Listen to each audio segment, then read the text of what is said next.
Seruput kopi dulu lur. Kali ini kita bahas yang bikin perairan Asia Tenggara makin hangat dan penuh perhitungan strategi. Bukan cuma isu Laut Cina Selatan, bukan cuma soal jalur dagang, tapi karena peta kekuatan laut benar-benar sedang berubah. Dan Indonesia sekarang jadi salah satu pemain utama yang bikin tetangga mulai menghitung ulang. Beberapa tahun terakhir, Indonesia tidak lagi fokus ke kapal patroli ringan saja. Arahnya jelas, membangun armada laut modern dengan daya gentar regional. Kombinasinya bukan main-main. Ada kapal dari Italia, Turki, produksi dalam negeri, sampai integrasi drone dan pesawat anti kapal selam. Kita mulai dari PPE buatan Italia. Pattugliatore Polivalente d'Altura ini bukan sekadar kapal patroli. Dalam konfigurasi tempur penuh, kapal ini bisa membawa rudal anti kapal jarak jauh, rudal pertahanan udara, meriam utama kaliber besar, sistem peperangan elektronik, dan radar AESA modern. Kapal ini bisa mendeteksi dan melacak banyak target sekaligus, baik di udara maupun di permukaan. Artinya, PPE bisa jadi tulang punggung pengendali laut. Dia bukan cuma patroli, tapi bisa langsung masuk skenario tempur intensitas tinggi. Naik level lagi, ada Garibaldi dari Italia. Ini kapal induk ringan yang membuka babak baru bagi TNI AL. Dengan rencana pengoperasian drone TB3 dari Turki, konsep perang laut Indonesia berubah total.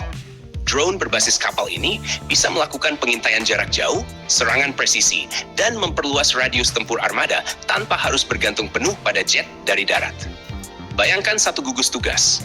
Garibaldi di tengah membawa drone tempur, dikawal fregat modern dan kapal rudal cepat. Itu sudah seperti mini carrier strike group versi Asia Tenggara. Lalu masuk ke fregat Milgem kelas Istif dari Turki. Ini kapal yang serius. Radar modern, sistem manajemen tempur canggih, dan kemampuan membawa rudal anti kapal Atmaca. Rudal Atmaca ini CS skimming, jarak tembak jauh, dan dirancang sulit dideteksi serta dicegat. Kapal ukuran sedang dengan Atmaca saja sudah bisa menjadi ancaman mematikan bagi kapal besar. Belum lagi proyek fregat merah putih dari galangan dalam negeri. 4 unit dengan masing-masing 64 sel VLS. Ini angka yang sangat besar untuk ukuran Asia Tenggara. Dengan 64 peluncur vertikal, kapal ini bisa dikonfigurasi membawa rudal pertahanan udara jarak menengah hingga jauh, bahkan kombinasi dengan rudal anti kapal. Kalau difokuskan ke pertahanan udara, satu kapal saja bisa menjadi payung bagi seluruh gugus tugas. Ini yang disebut Area Air Defense Capability. Artinya, bukan cuma melindungi diri sendiri, tapi melindungi kapal lain dari ancaman rudal dan pesawat. Sekarang kita masuk ke bagian yang sering sepi dari pemberitaan, tapi justru sangat penting. KCR, kapal cepat rudal. Kapal ini ukurannya lebih kecil, tapi jangan salah. Kalau membawa rudal Atmaca, maka daya pukulnya tetap mematikan. Justru karena ukurannya kecil dan lincah, KCR bisa jadi hunter yang sulit diprediksi. Jumlah rudal yang dibawa kemungkinan tidak dipublikasikan detail. Dan dalam dunia militer, kadang yang dirahasiakan justru lebih strategis. Bayangkan beberapa KCR bergerak cepat di perairan sempit seperti Selat Malaka atau Natuna, membawa rudal jarak jauh yang bisa mengancam kapal besar. Ini asimetri yang serius. Selain kekuatan permukaan, Indonesia juga memperkuat dimensi bawah laut dan anti kapal selam. Sensor seperti Canopus dan sistem sonar modern memberi kemampuan deteksi kapal selam lebih jauh dan lebih presisi. Kawasan Asia Tenggara sekarang padat kapal selam. Singapura punya kapal selam modern, Vietnam dengan Kilo, Malaysia dengan Scorpene.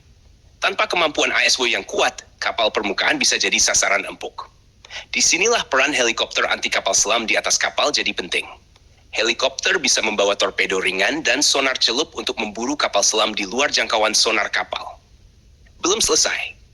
Indonesia juga punya CN-235 versi ASW atau MPA di TNI AL. Pesawat ini jadi mata dan telinga dari udara.